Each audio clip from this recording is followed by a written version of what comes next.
Now we will study difference between solid, liquid and gas.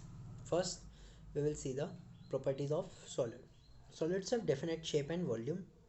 Solids have generally high density because solid particles are closely packed. They have high mass into the fixed volume, so the density of the solids are high.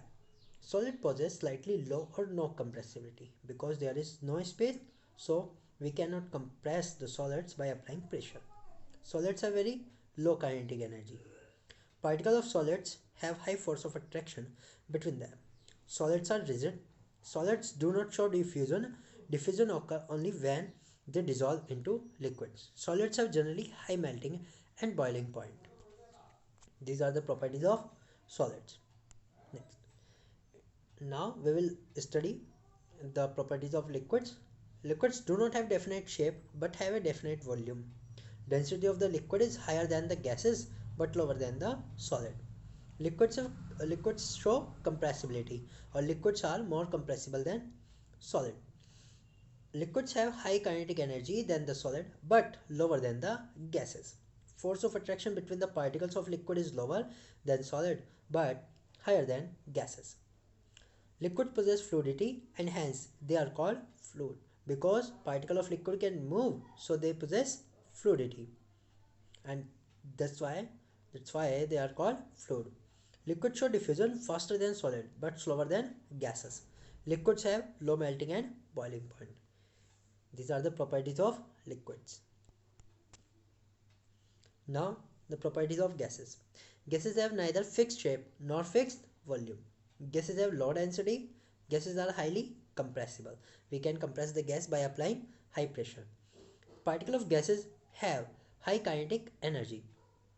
Very low force of attraction between the particles. Fluidity of the gas is very high because they can move very fast, so the fluidity of the gas is very high.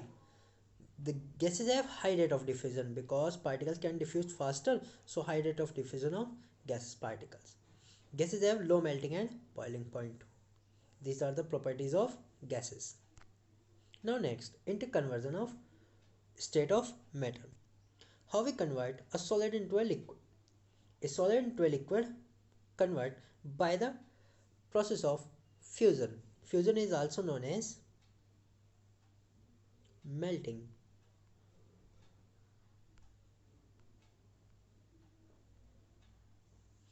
Fusion is also known as melting, and in this process we have to increase the temperature.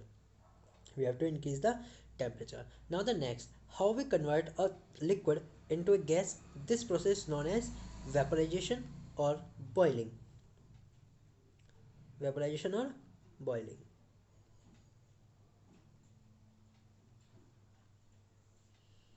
Next, how we will convert a gas into a liquid.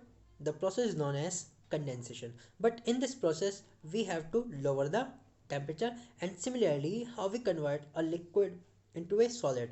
This process is known as solidification or freezing. In this process we also have to need lower the temperature. Now all of this process are conversion from solid to liquid and then to gas, but with the process in which we can directly convert a solid into a gas known as sublimation.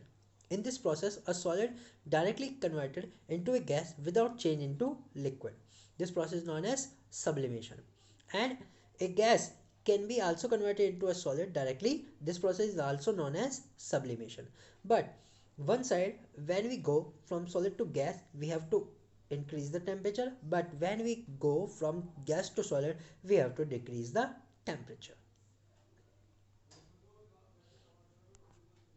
Now we will study the effect of temperature. Number first point is melting. The process in which a solid substance change into liquid on heating is called melting. So it means melting is a process. Into the short we can write it like this: melting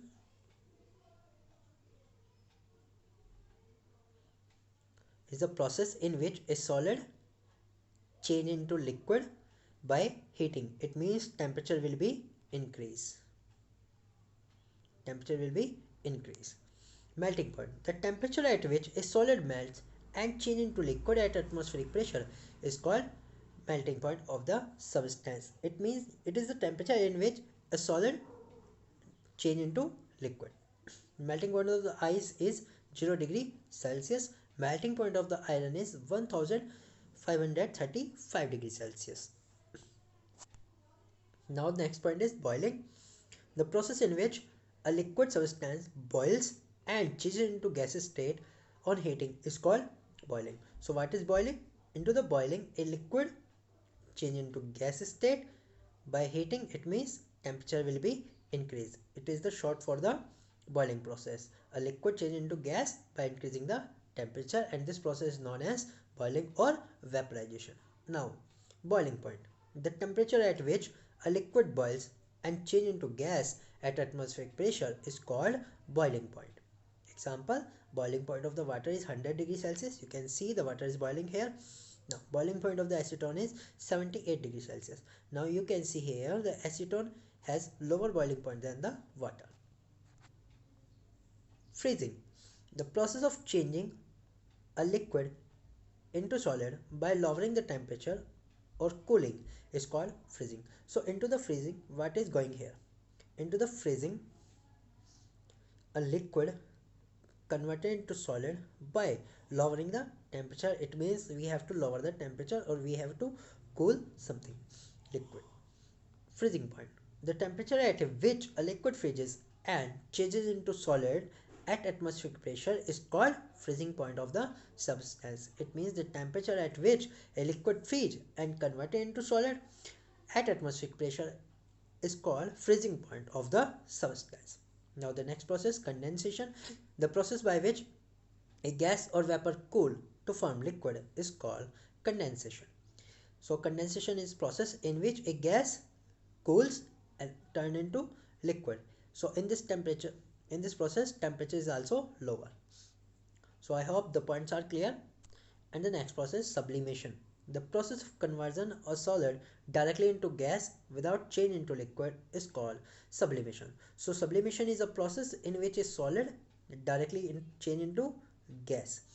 If we converting a solid into a gas, we have to increase the temperature, and sublimation is also when a gas directly change into solid, but in this process we have to lower the temperature. So it is also sublimation and it is also sublimation. Directly convert into solid to gas or directly convert of gas into solid without change into liquid is called sublimation. The substances which follow the process of sublimation are called sublimable substances. Examples are iodine, camphor, naphthalene balls and anthracene. These are sublimable substances. Beside these, solid CO2 sublimes to form CO2 gas. Solid CO2 is also known as sublimable substance because solid CO2 direct sublimes and form CO2 gas.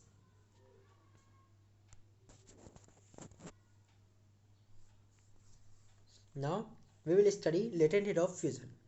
The amount of heat energy in joules required to convert 1 kg of solid into liquid without change in temperature at atmospheric pressure is known as latent heat of fusion. The heat given to the substance consumed to increase the kinetic energy of the particle so the temperature does not change. Latent heat of vaporization. The amount of heat energy in joules required to convert 1 kg of liquid into gas without change into temperature at atmospheric pressure is known as latent heat of vaporization. Now, effect of pressure. When pressure is applied, then the molecules of particle come closer and then they tend to change the state. So liquefaction of gases can be done by applying high pressure and low temperature. So when we apply high pressure on the gases, the particle come closer and they tend to form to convert into liquid state. So we can liquefy a gas by applying high pressure and lower the temperature. These two conditions are required, high pressure and low temperature. Note down these two conditions, high pressure and low temperature. Now the next process is evaporation.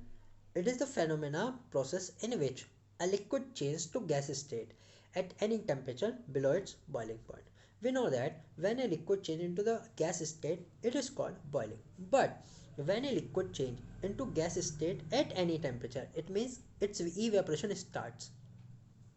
This process is called evaporation. Now, there are some factors which affect the evaporation. First factor is increasing surface area. The rate of evaporation increase. Now see, if we have water in a glass and we have some water into the a bowl, so in which the water will cool fast. If the water is warm, in which the water will cool fast into the bowl, because the surface area of the bowl is higher than the glass. Increasing temperature, the rate of evaporation increase. We can consider as into the winters clothes take too much time to dry, but into the summer the clothes dry faster. So the increasing the temperature, the rate of evaporation also increases. Increasing wind speed, the rate of evaporation increases. When wind speed is increased, the rate of evaporation increases. Increasing humidity, amount of water vapor in air. Humidity is amount of water vapor in air. The rate of evaporation decrease. The rate of evaporation decrease. When there is increase in humidity, rate of evaporation decrease. I hope the main point of the chapter is clear. Thank you. Thanks a lot.